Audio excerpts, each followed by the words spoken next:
Sir election आ गया है और भारत में चाहे आप देखिए लड़ाई दिल्ली के इलेक्शन की हो, लखनऊ की 80-20 आ जाता है। 80-20, हाँ 80-20 80-20, कोई 20-80 भी कह देता है, लेकिन भाव वही रहता है। मतलब आप मुस्लिम फैक्टर की बात कर रहे हो। अब कोई कहता है कि 20 में हमारी लड़ाई है, ये 20 हमको नहीं चाहिए, कोई कहता है ये 20 हमको नहीं चाहिए।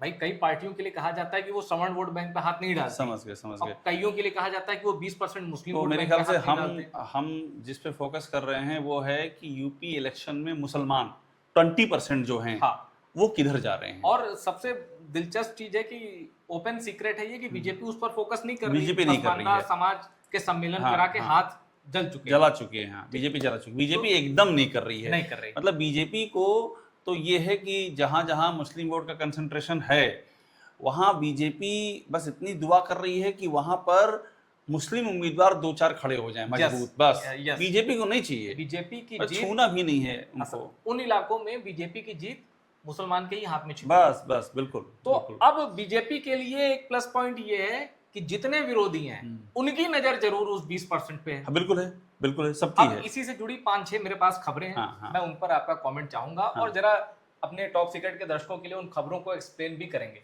राजेंद्र पाल गौतम, उत्तर प्रदेश प्रभारी कांग्रेस, सर ये सम्मेलन कर रहे हैं, एक्टिव है, ये सम्मेलन कर रहे हैं, एक्टिव है। और ये ईटीवी की रिपोर्ट बड़ी दिलचस्प है, अभी आऊंगा उस दिलचस्प वाले फैक्टर पर इनकी कोशिश ये है कि डीएम कहीं जाए, दलित और मुस्लिम एक साथ कहीं जाए एक साथ, तो वो नाम कांग्रेस का हो। अब सवाल है कि जब आप 2024 के लोकसभा चुनाव में 92% चंक आपके पास मुसलमानों का जा चुका है, तो ये मेहनत क्यों कर रहे हैं? नहीं, पर 92% जो गया है वो खास बात क्या है ना, वो सपा और कांग्रेस पर गया है। इसीलिए मैं कह रहा हूँ कि आप ये मेहनत क्यों कर रहे हैं, क्योंकि इनको भी पता है वो सपा थी इसलिए गया है। सपा की। और दूसरी बात, एक बात और भी तो है ना कि भाई वहां पर इन्होंने गठबंधन किया, स्टेट पे 80 सीटें थी ना जो आपस में गठबंधन हुआ, यहाँ तो 403 सीटें हैं, तो इनको बड़ा चंक चाहिए। और मैं आपको बताऊं, ये जो राजेंद्र पाल गौतम है, आपको याद है ये लखनऊ में कहाँ गए हुए थे? ये बहन जी के पास गए थे। आपको लगता नहीं है कि ये खुद दरवाजा खोल के बैठे हैं कि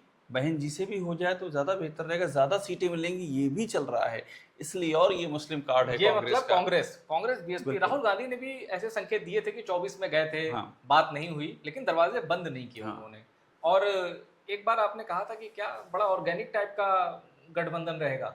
हाँ बिल्कुल। ये देखिए कहा जाता है, हम जब ये बात कहते हैं कि मुसलमान किधर जाएंगे, सबसे अधिक मुसलमान वोटों को कौन खींच सकता है, तो ये कहा जाता है कि अगर दलित और क्या नाम है मुस्लिम एक इकट्ठा हो जाएं, कांग्रेस, पुराने जमाने में तो कांग्रेस के पास भी दलित वोटर थे ना, ओरिजिनली कांग्रेस के पास थे, वहां से बीएसपी ले गई, तो अगर दलित और मुस्लिम एकजुट हो जाएं तो आप समझिए कि कितने, मतलब आप 39% का चंक है करीब, 40 के करीब, 40 में आप गिरा करके और चलिए 10% ले जाओ, 30%।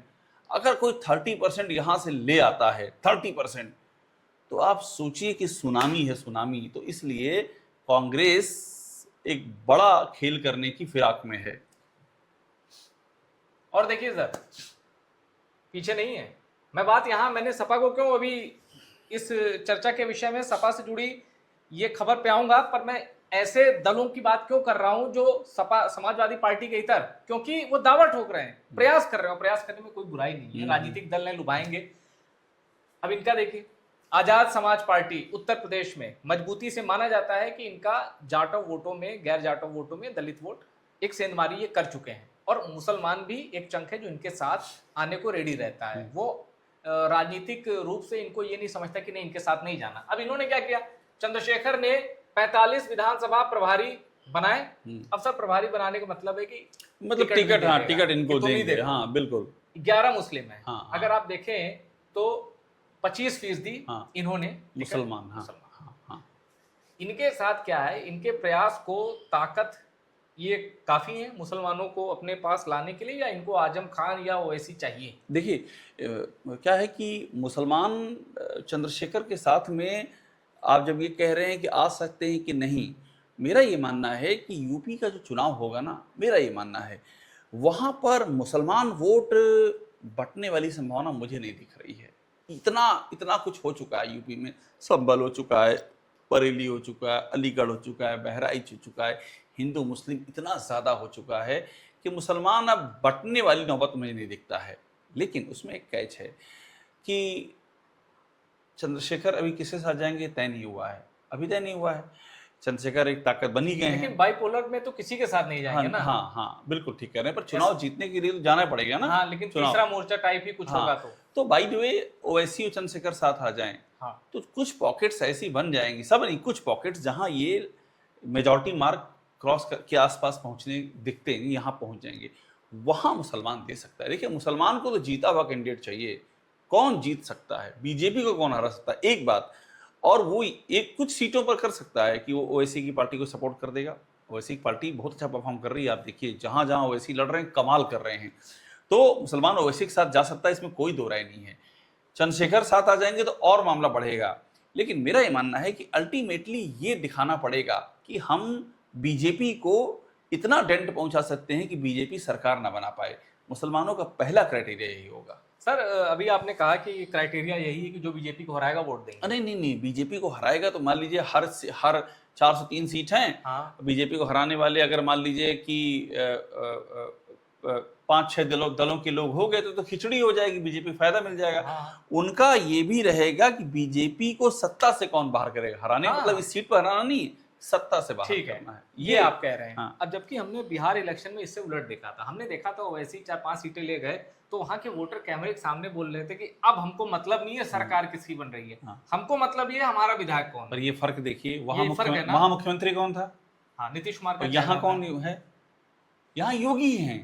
भाई नीतीश कुमार का मतलब क्या था? नीतीश कुमार का मतलब था कि उनके वोटर मुस्लिम भी, उनके वोटर ओबीसी भी, उनके वोटर दलित भी और एमबीसी भी, मोस्ट कम थे बैकवर्ड भी। मुस्लिम पर हाँ थे। कुछ करते होंगे। अच्छा, मुसलमान हम कहते हैं वोट उतना ना भी देते हो तो मुसलमानों के जहन में अच्छा, नीतीश कुमार को लेकर वो कोई भाव है। नफरत जैसी बात नहीं थी कि नीतीश कुमार हमारे दुश्मन नहीं है। हमको योगी के बारे में परसेप्शन है कि योगी की पूरी जो राजनीति है वो एंटी मुस्लिम प्लैंक पे चलती है, कि मुस्लिम पर जितना आप अपनी राजनीति में जितना मुस्लिम को आप निशाने पर लोगे उतना प्रतिक्रिया में आपका पॉलिटिकल भविष्य सुनहरा होगा। ये एक योगी आदित्यनाथ के राजनीति की स्टाइल है। तो इसलिए जो बिहार में हुआ है वो यूपी में हो ये जरूरी नहीं है। यहाँ तो फंडा क्लियर है। अगर चंद्रशेखर योगी को हटाने में सहयोग कर सकते हैं, वेलकम। ओवैसी कर सकते हैं, वेलकम। एक बड़ा फैक्टर है योगी आदित्यनाथ उत्तर प्रदेश में। ठीक है, अगली खबर देखते हैं। सर ये अलग मोर्चा संभाले मिस्टर अनप्रेडिक्टेबल ओम प्रकाश राजभर। ये कह रहे हैं सर एक लड़ाई हो गई थी यहाँ बलरामपुर में, हाँ। तो बकौल ओम प्रकाश राजभर की यादव ग्रुप था और मुस्लिम ग्रुप था, मुस्लिम ग्रुप ने यादवों की पिटाई कर दी। ये कह रहे हैं कि बलरामपुर में ऐसा कांड हुआ, इस पे सपा खामोश है क्योंकि फिर इनका मुस्लिम वोट बैंक नाराज हो जाएगा। तो ये नाराजगी चाह रहे हैं कि नाराज हो जाए। ओम प्रकाश राजभर की जो पॉलिटिक्स है ना बड़ी अलग टाइप की चल रही है इस समय। ऐसी पॉलिटिक्स वो नहीं करते थे, अब जो कर रहे हैं। भाई आपको याद है कि मुसलमान वोट तो उनको चाहिए, जिन पॉकेट्स में वो लड़ते हैं वहां तो मुसलमान वोट भर भर के हैं। इनको चाहिए भाई पर इनके बयान तो ये बताइए। मैं आपकी बात से सहमत हूँ, बयान इनके, वही मैं आपसे कह रहा हूँ नहीं चाहिए। नहीं, वही मैं आपसे कह रहा हूँ कि बयान मैं हैरान हो रहा हूँ। गाजीपुर लड़ते हैं, मुसलमान चाहिए। बनारस लड़ते हैं, मुसलमान चाहिए। मऊ लड़ते हैं, मुसलमान चाहिए। आजमगढ़ लड़ते हैं, मुसलमान चाहिए। जहाँ जहाँ पर लड़ रहे हैं वहाँ तो उनको मुसलमान के बगैर। अब जो मुझे दिख रहा है वो ये दिख रहा है कि शायद ये मान लिया है ओम प्रकाश राजभर ने कि चूंकि हम बीजेपी के एलाई हैं तो मुसलमान साथ नहीं आएगा, चुनाव बहुत पोलराइज होने जा रहा है, तो ऐसे में बीजेपी की लाइन पकड़ लो तो कम से कम बीजेपी के वोटर आ जाएंगे हमारे साथ जम करके, और हमारे कुछ राजभर समाज के लोग आ जाएंगे और हम चुनाव निकाल लेंगे। पूरी पॉलिटिक्स पलट दी ओम प्रकाश राजभर ने, और ये खेल बड़ा ही दिलचस्प है। या तो अगर बीजेपी की कोई ऐसी लहर चल गई जो बहुत मुश्किल दिख रही है तो ओम प्रकाश राजभर भी उसमें उसी लहर में तैरते हुए निकल जाएंगे। लेकिन अगर बीजेपी को डेंट लगा तो ऐसा नहीं होगा कि बीजेपी को डेंट लगे और ओम प्रकाश राजभर बच जाए, क्योंकि ओम प्रकाश राजभर वही पॉलिटिक्स कर रहे हैं जो बीजेपी कर रही है। नहीं तो ये दिल्ली के इशारे पे कर रहे हैं या अपनी इनकी सोच समझ है? देखिए दिल्ली का इशारा मतलब मुझे लगता है इसके लिए तो नहीं होता है कि आप पॉलिटिक्स किस टाइप कीजिए। अब ये फैक्ट है कि आप कोई वो लाइन नहीं लेंगे जो बीजेपी के एकदम एंटी हो, वो नहीं लेंगे। लेकिन बीजेपी जो कर रही है आप वही करें, ये दिल्ली नहीं कहता है और कहना भी नहीं चाहेगा। क्या है भाई, आप बताइए, रामपुर में दिल्ली किसे लड़वा रहा है?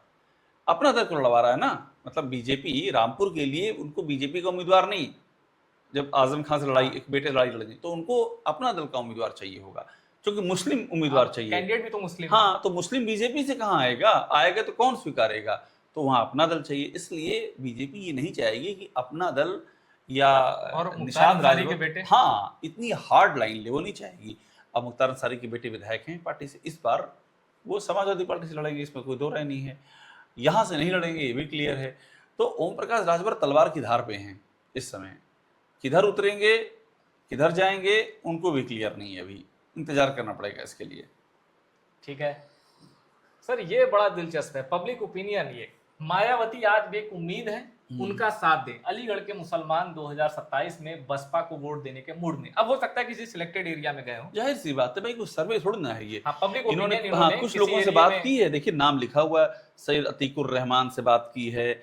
सवाल ये किस पॉकेट में घूम रहे थे, कहाँ बात की है। अच्छा ये कह रहे हैं कि लोग कह रहे हैं कि बहन जी का हृदय परिवर्तन हो रहा है, लेकिन मैं इसे हृदय परिवर्तन नहीं कहूंगा। तो ये बड़े लॉयल वोटर होंगे बीएसपी के, तो ये जरा इस पे भी बात कर लेते हैं। हाँ मुस्लिम वोट बैंक एंड बीएसपी, बहन जी एक कोशिश में है, मैं कुछ आर्टिकल पढ़ रहा था कि ब्राह्मण और मुसलमानी, ये बड़ा मतलब ये कॉम्बिनेशन ही ऐसा लगता है कि ये हो नहीं सकता। हाँ, नहीं नहीं नहीं नहीं, ऐसा नहीं है। फिर ये खूब ये कॉम्बिनेशन खूब फला फूला जब कांग्रेस थी। हाँ, कांग्रेस हाँ, में आप देखिए चीफ मिनिस्टर ब्राह्मण रहे हैं, खूब रहे हैं, हाँ, उनके बड़े बड़े लीडर ब्राह्मण रहे हैं और मुसलमान जम करके साथ आए हैं। लेकिन जब से बीजेपी ने अपनी हार्डकोर हिंदुत्व की राजनीति शुरू की, तब से ये छिटक गया। अब बहन जी 2007 में जोड़ चुकी हैं इसको, हाँ, वो कर चुकी हैं। कर चुके हैं। बहन जी के अंदर सामर्थ्य भी है, बहन जी का एक मेरा बड़ा, अब से मतलब यही था, पोस्ट 2014 या हाँ पोस्ट 2017। हाँ, तो इसके बाद से चीजें बहुत बदली हैं। लेकिन 2024 के बाद से कुछ और भी चेंज हो गया है। 24 में क्या हुआ है कि बीजेपी बुरी तरह हारी है, तो वो इसलिए हुआ है कि यूपी में कास्ट की राजनीति बहुत तेज हो गई है, जात की राजनीति। तो योगी आदित्यनाथ पे खुद इल्जाम है कि वो जात विशेष की राजनीति करते हैं। इसलिए अब जो है मुसलमान और ब्राह्मण अगर एक साथ खड़ा हुआ तो दोनों का एक ही उद्देश्य होगा कि योगी आदित्यनाथ को बाहर करो। क्योंकि मुसलमानों के साथ भी, ब्राह्मणों के साथ भी आप ये नैरेटिव सुना होगा कि भाई वहां पर चलता है कि योगी आदित्यनाथ टारगेट कर रहे हैं ब्राह्मणों को, ये खूब आरोप लगते हैं। तो अगर ये जमीन पर रेजोनेट कर रहा है, मुझे नहीं पता अभी, वो तो सर्वे होगा या इलेक्शन में, लेकिन चर्चा बता रहा हूँ, चर्चा रहती है ये। अगर ये रेजोनेट हुआ तो मुसलमान और ब्राह्मण इनका ऑब्जेक्टिव एक हो सकता है। लीथल कॉम्बो है, हाँ, मुझे लीथल तो मुश्किल लग कॉम्बिनेशन रहा है, है। बहुत मुश्किल है। मतलब इतना आसान भी नहीं है, ठीक है मैं सहमत हूँ, इतना आसान नहीं है। और ये इनके ऊपर आरोप है, सभी कहते हैं कि बीजेपी की बी टीम, लेकिन ये पहली बीजेपी की बी टीम है जिनका कहना होता है कि मैं रेडी हूं, मुझे बताओ कहां जाना है, हाँ, गठबंधन नहीं, पर करने के लिए। मुझे देखिए, मुझे नहीं लगता कोई बी टीम वाली बात है, उसकी वजह मैं आपको बता रहा हूँ। नहीं ये मैं विपक्ष हाँ, के आरोप हाँ, बता रहा क्योंकि हूँ, आप मैं असल खुद भी नहीं मानता हाँ, कि ये आप बी असल टीम में वैसे कि आप तर्क कितना उनका ये तर्क कितना मजबूत, उनका कहते हैं चलिए भाई हम बी टीम हैं, हाँ, तो हम बहुत जगह पर नहीं लड़े थे, हाँ, तो आप वहाँ वहाँ के- हरा दिए बीजेपी को। हाँ, हम जहाँ आ जाए वहाँ हम बी टीम हैं, और हम जहाँ नहीं आते वहाँ बीजेपी आपको रौंद जाती है। हाँ। तो आप खुद तो बीजेपी से जीत नहीं पा रहे हो। हम अपनी पार्टी का प्रचार ना करें, हम अपने उम्मीदवार ना जिताएं, क्या करें बताइए, कांग्रेस ज्वाइन कर लें? तो इसलिए पहली बात तो ये। दूसरी बात ये कि आप सोचिए ओवैसी की रीच देखिए, हैदराबाद का मुसलमान यकीन करता है, बिहार का यकीन करता है, पैन इंडिया महाराष्ट्र का मुस्लिम यकीन लीडर। करता है, यूपी का यकीन करता है। तो अगर किसी लीडर की इतनी लंबी रीच है, हाँ। कुछ तो उसके अंदर होगा। आप कैसे कह सकते हैं कि नहीं वो बीजेपी की बी टीम है?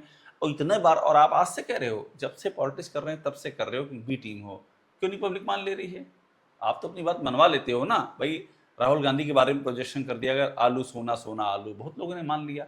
ओवैसी के बारे में क्यों नहीं मनवा पा रहे हो कि वो बी टीम है? वो तो लगातार सफलता पाते जा रहे हैं। इसलिए मैं कह रहा हूँ कि ओवैसी को अंडरमाइन नहीं कर सकते। वैसे बी टीम वाला जो आरोप आता है ना, वो इंडिया ब्लॉक के ही ओर से आता है। हाँ, वो वैसे ही और उसमें कौन आएगा? बीजेपी थोड़ा देगा कि हमारी बी टीम है। कैटलिस्ट बन नहीं पा रहे हैं। हाँ। नहीं कह देगी तो इनकी राजनीति और हो सकता है ऊपर हाँ, खैर, तो अच्छा ये बताइए, जैसा कि अभी इनकी एंट्री बाकी, और ये जैसे आपने कहा ना कि ये कहते हैं कि भैया फला फला जगह हम नहीं लड़े, कैसे जीत गए, ये भी कहते हैं कि हम 20-25 सीट पे लड़ते हैं, हाँ, पहले उतना गैप तो बनाओ सीटों में, हाँ, तब हमें दोष दो। हाँ, बिल्कुल ठीक। लंबा जब गैप होता है तो हमें ब्लेम करने हाँ, का बिल्कुल ठीक क्या बात है। मतलब हाँ, है? हाँ। तो अब इनकी एंट्री जो होगी, देखिए एंट्री तो होगी, 100% होगी, 100% होगी, एंट्री होगी इनकी, और ठीक ठाक एंट्री होगी। ऐसा और भी नहीं है कि एक कोई इन्फो कमजोर दे दूं, एंट्री। 143 सीट आउट ऑफ 403, मतलब 403 सीटों में 173 सीट ऐसी हैं जहां मुस्लिम वोट बैंक डायरेक्ट असर डालता है। कैसे? 73 सीट ऐसी हैं जहां 30% से ज्यादा वोट बैंक है सर। 30% मतलब अगर चले गए एक साथ अरे, तो हो गया। और 70 सीट ऐसी हैं जहां 20 से 30% है। तो इसीलिए 143, ये हाँ। 143 सीटों को, और 143 है सर, मतलब जिसको भी आपने लव कर लिया हाँ। तो फिर वो सत्ता में। लेकिन बीजेपी ने इस मिथ को भी तोड़ा है। जब 2014 में मोदी जीते थे, आपको उनका भाषण याद है? इन्होंने कहा thank you PM, thank you Narendra Modi, आपने एक मिथ तोड़ दिया। कि मुस्लिम वोट बैंक जैसी भी कोई चीज होती है, क्योंकि आपको नहीं मिला और आप जीत गए। हाँ। इस बार भी होने जा रहा है कुछ ऐसा? देखिए वो 14 था, ये है 27 आने वाला है। नदी में बहुत पानी बह चुका है।